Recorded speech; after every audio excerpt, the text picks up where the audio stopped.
So on our family dynamics series, we've talked a lot about different dynamics, whether it's marriage or parenting or being single. And in all of these relational dynamics is the embedded DNA of culture.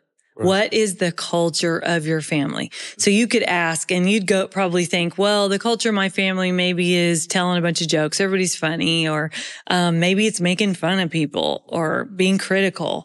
Maybe it's the culture has been dysfunctional. Right. So everybody's got a culture, even if it's not the culture you want. Yeah. But what we want to really hit on is how to establish godly kingdom culture in our family dynamics. Yeah, and we need to understand that culture is one of the things that is our responsibility to be intentional about building culture, because culture involves so much. It involves what do you value as a family? What do you believe as a family? What language do you speak? Yeah. What language do you speak? What are some of the customs that you have in your family? What are your traditions? Our family, we have great traditions that we do. Yeah. And the beauty of that is you get to develop that.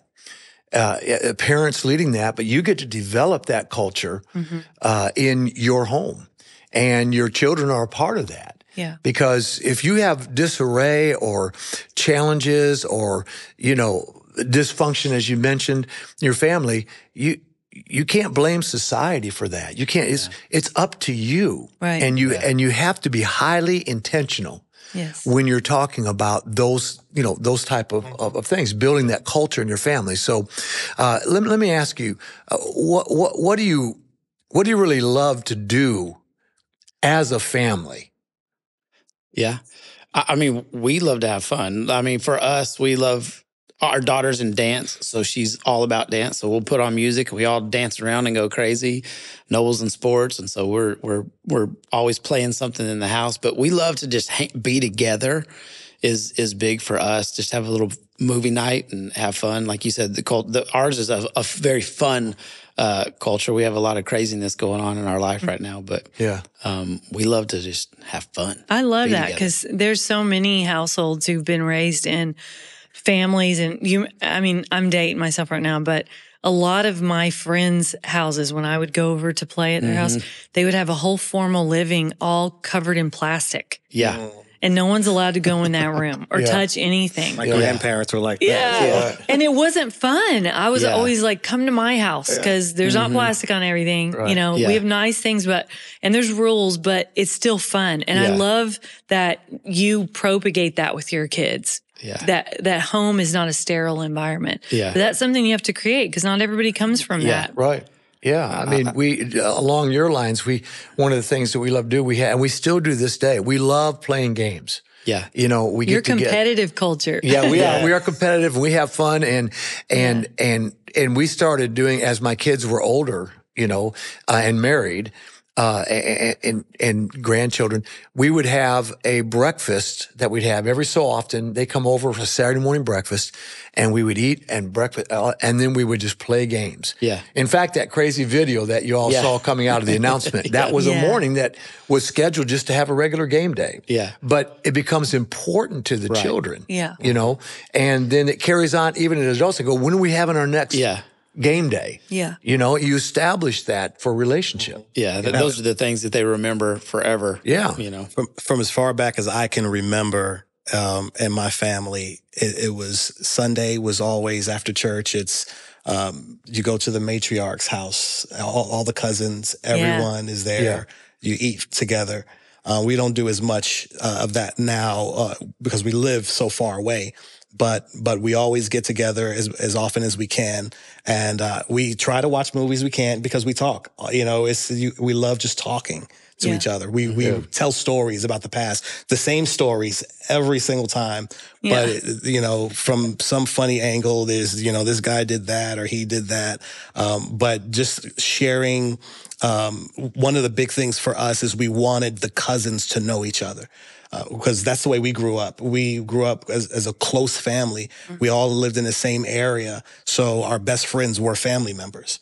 So now where we're all over the states, and we want to make sure that the younger generations, they know each other, that this is my family. Yeah. And so we wanted to keep that culture. We wanted to make sure that they knew that was important to us as a family. Yeah, absolutely. We talked about values a little bit. It's part of culture. What do you value as a family? How do you go about establishing values in your family? You got to talk about it. I think you have to talk. Well, much as they say, much more is caught than taught.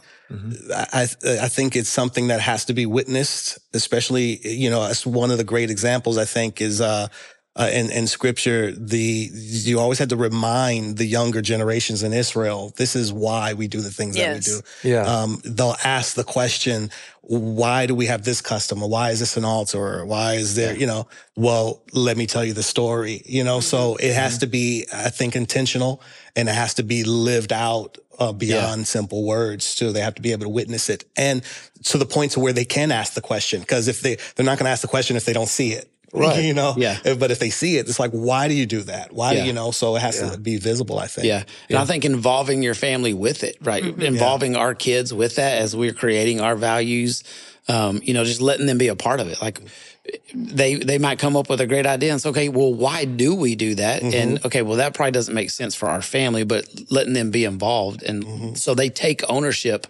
of it as well and know it as well. But I think it's important to have those values and establish them. And yeah, no, absolutely. You said like they see it. It's like kids, they won't always do what you say, but they will always emulate what you do. Yeah.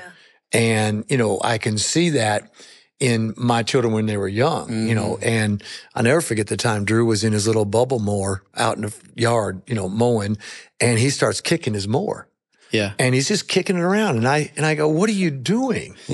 And he goes, what do you mean? I said, you can't kick your mower like that. You'll break it. He goes, well, I saw you do it to the mower, Daddy. Yeah. He's going to emulate what you do. And you're communicating certain values and certain actions and the way that you do things. Yeah. By your own actions, and they can see it. Yeah. Right. And it's like we have to, I always love the saying, you have to live and love God out loud. Yeah. I can't tell you, I want you to love God. I got to show them that. And we say, we value that. And, I can't say I want you to worship God. I want to show them what we do, because they will value what you value. Yeah. Yeah. Yeah, it's so true about just living it out. Our littlest one, Wells, he's just like me, and he wants to be everywhere I am.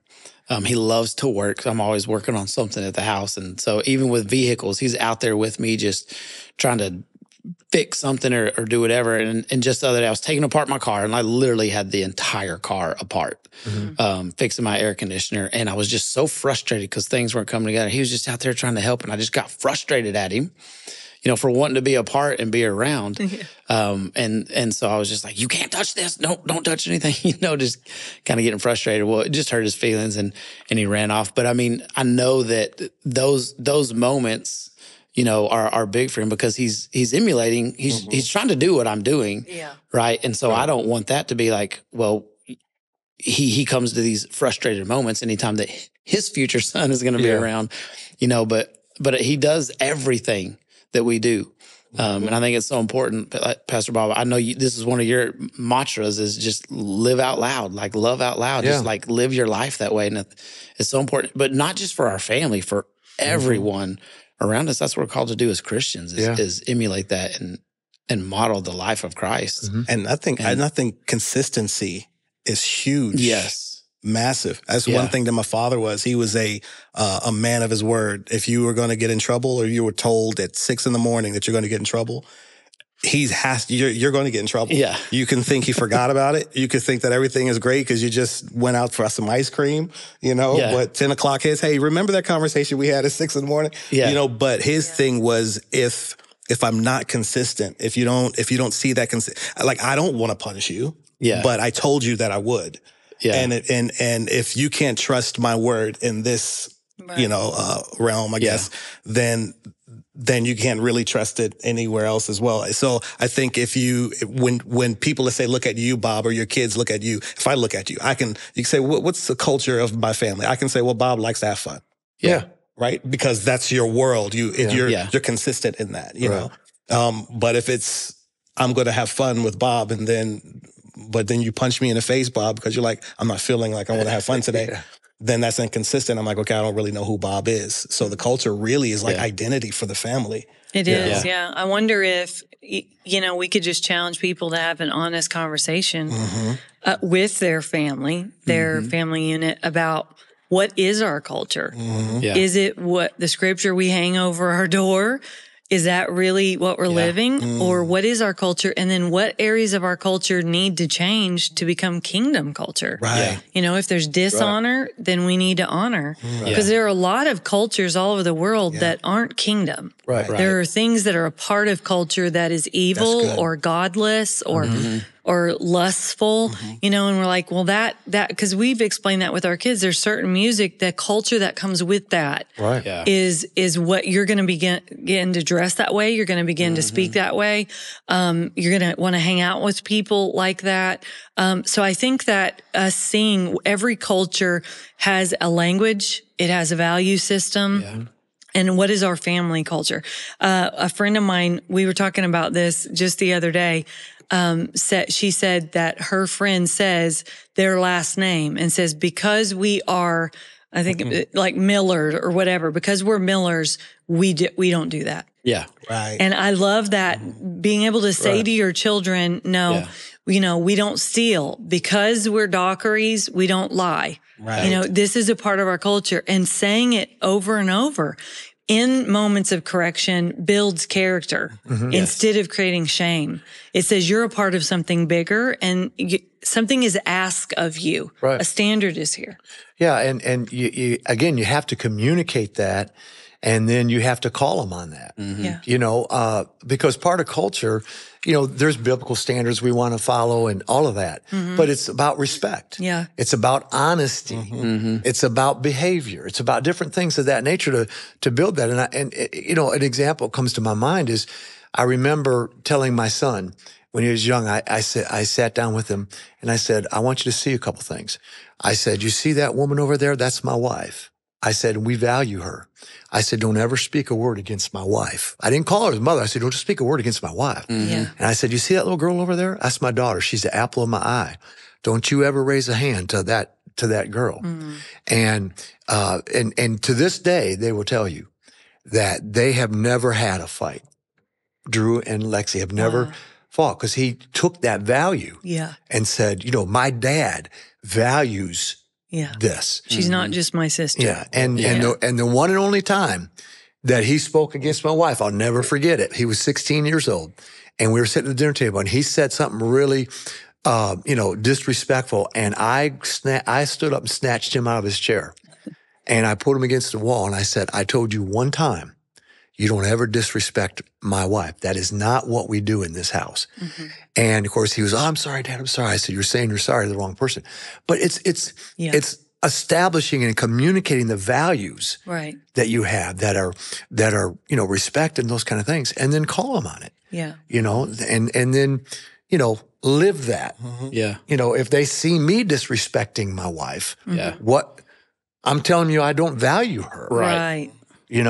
And so we have to, emulate. We have to be it to do that. So what kind of habits in your home have you established to help cultivate those values? What kind of habits do you have in your family?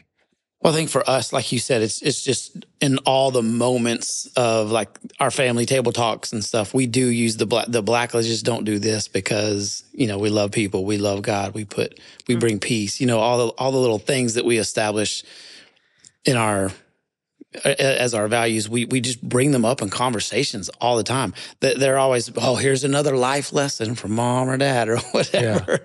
Yeah. Even though it's a correcting moment, but they call them life lessons and stuff. So I think it's just, like you said, it's just that consistency of constantly bringing it up and talking about it, just keeping it before them all the time. And we have a high respect culture, meaning that when we were young, you asked the grandparents if you could speak to them. Because they were honored people, and little kids don't belong in grown people's conversations, things like that, But even with Stephanie and I, is a high respect, meaning that I'll never. Basically, we give each other the benefit of the doubt, and it's something that we practice often. If I'm upset based on a conversation, it's either I heard it wrong, or something happened there. But if I'm going to give her the benefit of the doubt, then maybe simply I heard it wrong, and there needs to be a little bit more clarity because she said yes. Yeah. So that's just the thing. Wait a minute. You said yes to all your life with me, and then vice versa. So obviously you don't want to destroy me. Right. So something here is off. Yeah. So one of the things that we hold really high is to always praise each other, and always respect each other, and it's really a part of our character, really, as a family. Is something that we do as a habit, really. Yeah. Now we don't even have to think about it. It's okay. I might explain that a little bit. I'm the one that's usually, she hears what I say wrong more than I hear what she says wrong. But sometimes just the way I explain things aren't always as empathetic as it could be. But I have to remember that we speak different languages, husband and wife, and the goal is to speak to each other in their language and not yours, just so. But anyway, yeah. That's so sweet. Yeah. I love that. Yeah. Have any of you, though, ever questioned your culture that you've come from? Been like, do I want to do that with my kids? Yeah. Do I want to, have you? Well, we won't have the plastic wraps. No. Yeah. No, but I think that's where a lot of people's values and stuff could come from. It's like, I don't want to live the way that my parents did. I want to do it the way, that happened with me once. My mother, when our kids were little, they wouldn't eat a lot at meals, and then about an hour later, they'd want a snack. And it really frustrated my mom one time, and her father's name was Brownie, and she was terrified of him. I mean, he was a terrifying figure. His type of parenting was with, shock and awe. Yeah. And he made them eat, like they would have meat and potatoes at every meal, and they had to clean their plate. Mm-hmm. And all of them have at some point in their life dealt with being overweight because of that fear of you're going to get in trouble. But there was no snacking. So I remember my mom saying one time when my kids were asking for a snack after we just cleaned up from this big breakfast, by the time we got cleaned up and sat down and they wanted a snack, and she said, now Brownie Parker would not put up with this. And I remember looking over at her and at first thinking, you know what, you're right.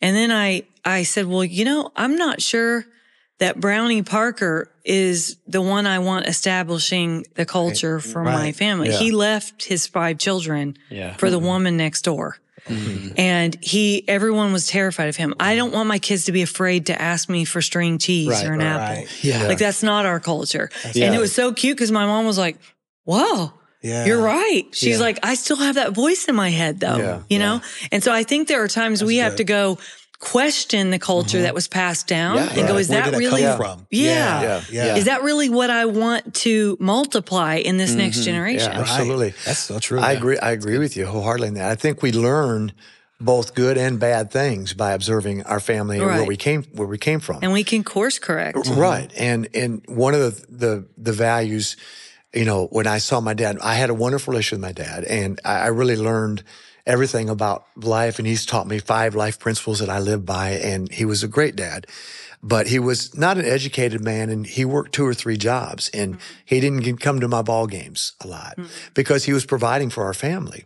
But I thought, man, when I get to be, a dad, I don't want to be like that. I want to get a good education. I want to develop a good career so that I can be there for my children in terms of like that. Mm-hmm. And so I do think we learn from those kind of things, Yeah. In our lives, and it helps us build priorities. Good or bad. And then we can instill the way that God's leading us to set the culture of our family. Right. And the biggest thing for me is I'm responsible for this culture in our family. And so what am I going to allow in my home? I had a really cool thought just now when you said that, and thinking about, okay, where does this come from? Because some of the things that we do might be, okay, back then, maybe that was poverty mentality. Yeah. Maybe, this is why they did certain things that way. Good point. But I thought of, in scripture, there's a battle at Peor, and all of the kings of Moab were killed, 5 kings. And also noted that the prophet Balaam, he died as well. And you remember earlier, it's like, wait a minute, this guy blessed Israel. He blessed them, but the problem is even though he couldn't speak outside of what God was saying over them, he couldn't do that. The way he let the Moabites control Israel was to get them at a cultural level. He taught them, I need your women. If I can destroy them, they can destroy themselves. Yeah. By polluting their culture. Yeah. So mix with them and let your way. And then they started worshiping Baal and different things like that. Mm-hmm. But when you say, I'm responsible for this culture, right? Yeah. I'm responsible for protecting the culture. Mm-hmm. And if there's anything in it that it's like, okay, how did that get here? This thing is not supposed to be here. Mm-hmm. And we have to be willing and brave enough to kick some things out that some family members might get mad at. That's exactly right. Well, that's a military tactic called soft power.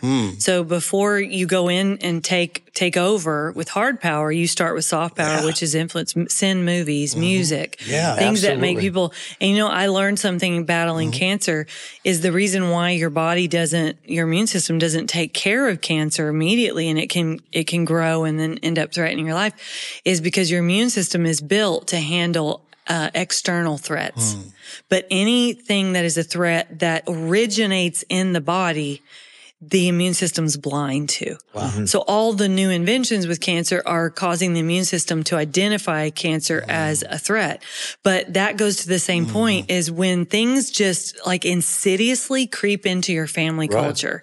I think we should make sure we're looking at what our kids are looking at on their phones. No question. That we're aware of what they're watching on television. On YouTube is not safe. Like, we think because it's in our home that it's not an intruder, a burglar coming in. But what's more dangerous is the soft power of influence that creeps in. Right. Yeah. Social media, huge impact on families. For sure. You see kids that spend all their time on that. Who's teaching them? Yeah. That's the culture that they're going to, create within themselves by that, and making decisions.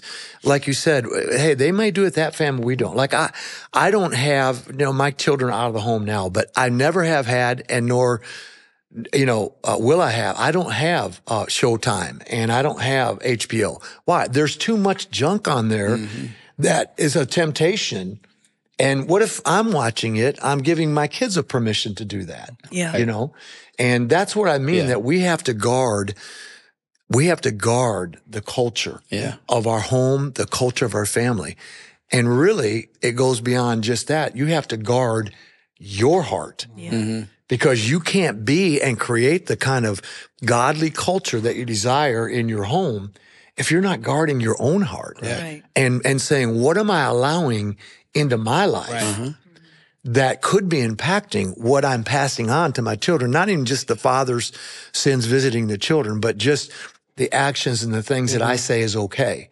Yeah. That all adds to the culture of your family. It's the sin of omission too. Just being apathetic, being passive instead of being vigilant and going, wait a minute, I am in this generation held responsible for what I allow. Right. Yeah, absolutely. And the encouragement, I guess, to families who are right now, who are saying to themselves, well, our culture has been this way for so long. Like, how do I, and I think the beautiful thing is, you can choose kingdom culture, and you can choose now that, it might not be popular initially, but with consistency and some stick-to-itiveness.